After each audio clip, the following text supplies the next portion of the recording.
Why is Shiki's power often underestimated? Many people don't think Shiki is all that strong, mostly because of how he was portrayed in the movie. Just imagine back then, Luffy used Gear 3rd and smashed Shiki straight into the ground. I remember thinking, how could Shiki be that weak? But recently, thanks to the flashbacks about the God Valley incident, we've started to see Shiki appear more frequently.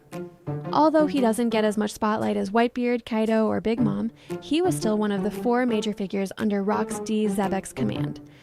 After the Rox Pirates disbanded, we learned where each of those big names went. Whitebeard formed his own crew and roamed the seas. Big Mom started building her Tado land empire. Kaido eventually took control of Wano and began assembling his army of beasts. And Shiki, he wasn't far behind. He built an aerial pirate fleet and started conquering territories in the New World. With the powers of the Fuwa Fuwa no Mi, Shiki had the potential to become a Yonko. In terms of haki, it's confirmed that he could use both Busoshoku and Kenbunshoku. As for Haoshoku, there is still no official confirmation.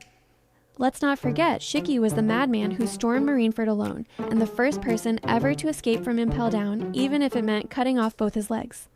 For that era, it was an incredible feat. Honestly, it was way crazier than Luffy escaping years later.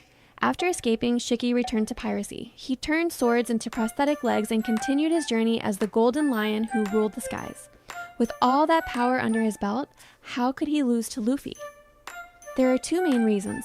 First, it's all about narrative timing. Back then, the concept of haki wasn't fully fleshed out in the story.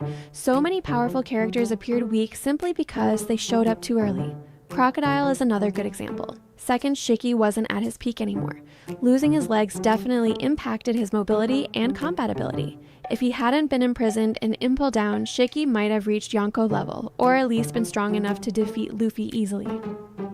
Unfortunately, Shiki showed up at the wrong time, and because of that, he was used as a stepping stone to highlight Luffy's strength. But if we look at his history, it's clear Shiki was far too important to be treated as just a stepping stone.